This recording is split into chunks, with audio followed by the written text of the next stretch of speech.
No, they kick the people out of the homes, and then the government bails out the mortgage companies. So the mortgage companies got their money back. Now they got the house and their money, and they resell the home. And you're out in the street. And it was your tax dollars that bought those homes. Now, how's the government buying these homes? I mean, how's the government buying, bailing these companies out and buying these bad mortgages? They're overspending. The government doesn't have any money. We have a debt. The debt in this country, I don't even know, it's in the trillions. And our deficit each year is going higher. I think the deficit now is like $100 billion or $900 billion. And what that comes from is every year the government, because they decided to get lazy, the Congress decided to give up their constitutional obligation to America and print and coin money at no interest, decided to let the Federal Reserve do this and loan us money. So they go to the Treasury. They say we need $700 million to bail out these companies. The Treasury goes to the Federal Reserve. The Federal Reserve prints $700 billion out of thin air, which now makes the buying power of the dollars you have in your pocket go down. That's called inflation. It's another tax that nobody else ever talks about except Ron Paul. Your buying power of your dollar has just gone down. Every time the government borrows money from the Federal Reserve, your buying power goes down. I got $3,000, but now it'll only buy $1,500 worth of goods. Think about it. Gas used to be $2.75, now it's $4.75. Loaf of bread in the grocery store used to be 50 cents, 75 cents, now it's $1.50, $2. Gallon of milk used to be $2.50, now it's $4. Your buying power has gone down. You still got, let's say you still bring home $500 a week from work.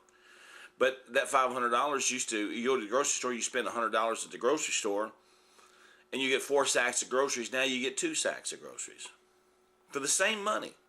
Your buying power is going down because of inflation. The government borrows money from the Federal Reserve at an interest rate, and they can't afford it. Who's going to bail out America?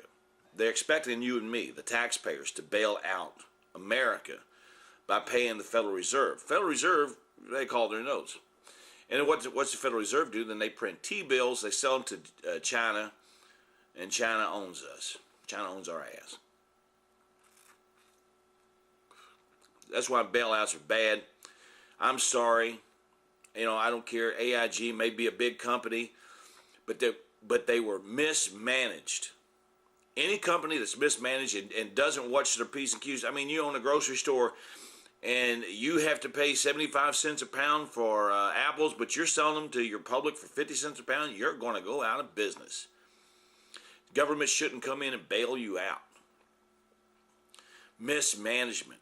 And the government is being mismanaged right now by our current president, our current administration. And you hear John McCain talking about, well, I get the government, when I get to be president, and all this me first, country second thing, and we're going to have change. Ask yourself, how many past presidential candidates, people who were running for president and who eventually got to be president, said the same damn thing? I'm going to go fight for change, and we have not had change since. Over the past 25 to 30 years, that's all we've heard. We're going to have change in the government. We haven't had a damn bit of change. The only change is the pockets that the money is going into. Okay? Once Bush gets out and Cheney gets out and the money stops going into their pockets, it starts going into McCain's and Palin's pockets. Or it'll start going into Obama and Joe Biden's pockets. And I hate to say this, Joe Biden's the only one that really impresses me, and I'm not a Joe Biden fan, but he's the only one of the four that's qualified to be president, and I wouldn't give 2 cents for Joe Biden. So that tells you how I feel about everybody else that's running for president. But anyway, Sarah Palin says this war in Iraq is a mission from God. I don't see anywhere in the Bible where God says you should go out and kill your neighbor. God says, vengeance is mine, I shall repay.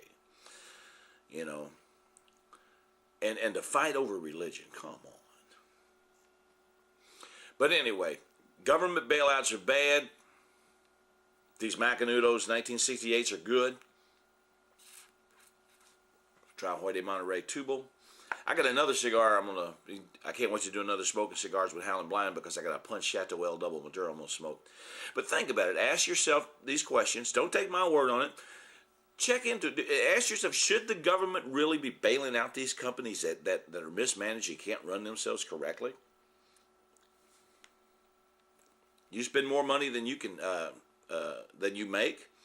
You make $30,000 a year, but you're spending $60,000 a year. You're going to go bankrupt. Should the government bail you out? They're not going to.